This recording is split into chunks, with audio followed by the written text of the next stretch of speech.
تمام انسانوں کی پیدائش ایک سی ہوتی ہے، لیکن وقت کی دھارا انسان کو کب اور کہاں لے جائے کوئی نہیں جانتا۔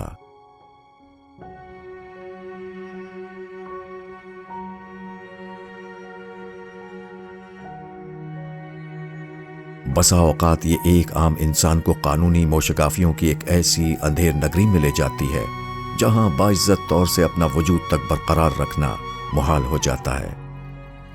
میری شادی ہوئی ہے، اتنے سخت تھے یہ سسرال والے۔ اس کے بعد ہسبینڈ ملا، وہ جوا کھیلتا تھا، شراب پیتا تھا، چرس پیتا تھا، 3-4 دفعہ جیل جا چکا ہے، لیکن اینڈ پہ آ کے اس نے شادی بھی کر لی، ڈیورس بھی دے دی۔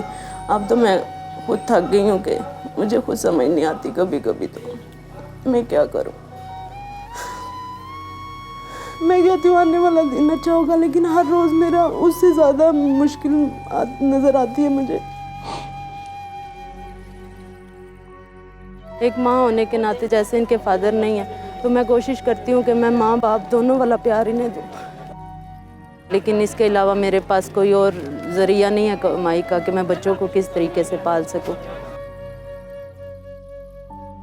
معاشرے کے اس گھن چکر کا شکار صرف رفعت بی بی ہی نہیں، بلکہ ہر وہ چھابڑی فروش اور ریڑھی بان ہے جو کہ 2 وقت کی روٹی کے لیے تگ و دو کرتا ہے۔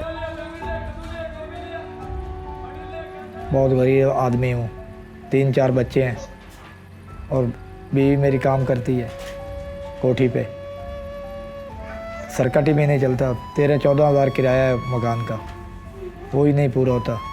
ریڑھی پہ جب سامان لے جاتا ہوں کبھی بکتی ہے کبھی نہیں بکتی، کبھی بچ جاتی ہے، خراب ہی ہو جاتی ہے، سبزی ہے، نقصان بہت ہوتا ہے۔ یہی سرمایہ میرا ہے، اور کوئی چیز بھی نہیں ہے ہماری۔ چھابڑی فروش وہ ہے جو ہماری زندگی آسان کر رہا ہے۔ مرد کام پہ چلا جاتا ہے، خواتین گھر پہ ہوتی ہیں، اب ان کو سبزی کون لا کے دے کیونکہ بچے بھی اسکول گئے ہوئے ہوتے ہیں۔ جب چھابڑی والا آتا ہے تو اس کا سب سے بڑا فائدہ یہ ہوتا ہے کہ وہ باہر نکلتی ہے، اپنی مرضی سے اپنی کوالٹی کی چیز لیتی ہے۔ نہ صرف وہ انفارمل اکانومی کو کنٹریبیوٹ کرتے ہیں بلکہ فارمل اکانومی، لوگ یہ چیزیں بھول جاتے ہیں۔ 5 لاکھ سے لے کے 7.5 لاکھ تک ایسے افراد موجود ہیں جن کو ہم چھابڑی فروش کہہ سکتے ہیں۔ یہ کوئی $3 بلین کے قریب کی اکانومی میں کنٹریبیوشن کریں، جو کہ اراؤنڈ 1% آف پاکستان GDP ہے۔ ملک و قوم کی ترقی کا پہیہ معیشت پر چلتا ہے، اگر معاش کمانے والوں کی داد رسی کے بجائے انہی کو ہی ستم کا نشانہ بنایا جائے تو یہ پہیہ جام ہو سکتا ہے۔ لڑکھڑاتی معیشت میں اپنا مثالی کردار ادا کرنے کے باوجود ان گمنام سپاہیوں کو ذاتی مسائل سے بڑھ کر ایک اور بھیانک دلدل کا سامنا ہوتا ہے۔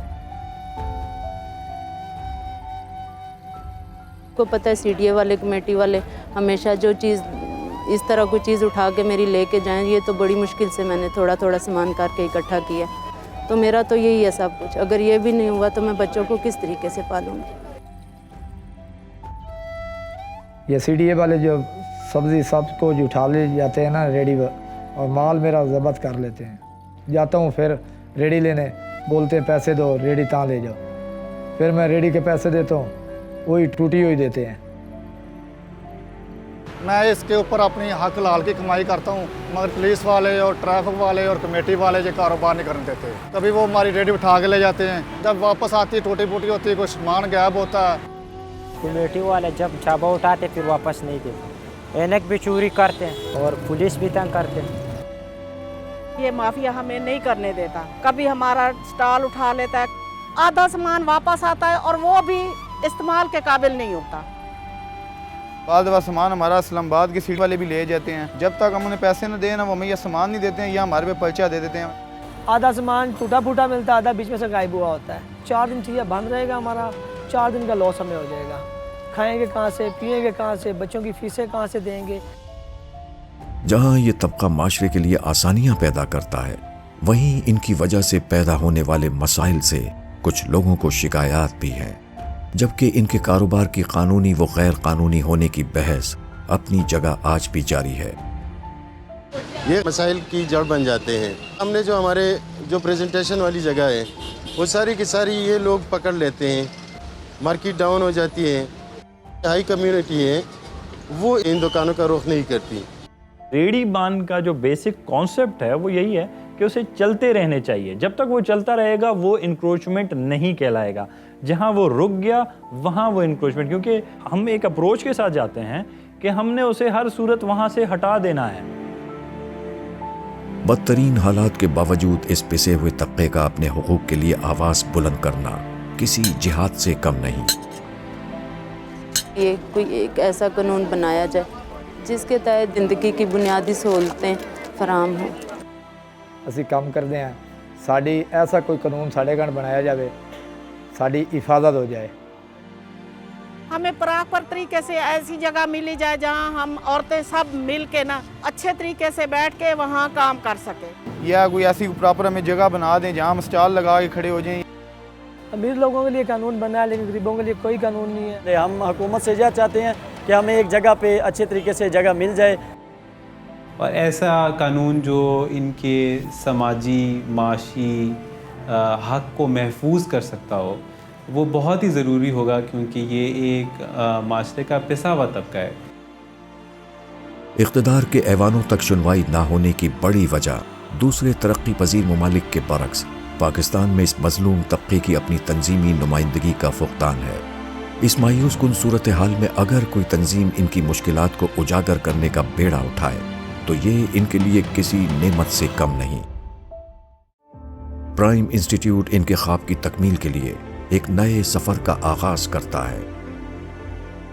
پرائم ایک اکنامک تھنک ٹینک ہے جی, اور اس کا بنیادی مقصد یہ ہے کہ گورنمنٹ کو پالیسی ایڈوائز دینا اقتصادی امور کے اوپر, جس کے اوپر ہم پچھلے 6 سال سے کام کر رہے ہیں. ہمارا جو فوکس ہے بنیادی طور پہ وہ قانونی تحفظ پہنچانا ہے ان چھابڑی فروشوں کو. چھابڑی فروش اسمبلیوں میں چھابڑی فروشوں اور ریڑھی بانوں نے شرکت کر کے اپنے مسائل اور مطالبات پیش کیے اور پرائم انسٹیٹیوٹ کی کاوشوں کو سراہا. انہی مطالبات کے پیش نظر پرائم انسٹیٹیوٹ نے ورکنگ گروپ سیشنز کا انعقاد کیا, جس میں ریڑھی بان تنظیموں, کمیونٹی کے سربراہان, قانوندان, اعلیٰ میونسپل عہدیداران, وکلاء, طلباء, تاجر کمیونٹی اور صحافیوں نے شرکت کی. ان سیشنز میں چھابڑی فروشوں کے مطالبات اور پرائم انسٹیٹیوٹ کے لائحہ عمل پر زیر حاصل بحث ہوئی, جس کی روشنی میں شرکاء کی جانب سے مفید تجاویز پیش کی گئی. یہ ہماری کاوشوں کا نتیجہ ہے جو ہم پچھلے تقریباً 8-9 مہینے سے کر رہے ہیں.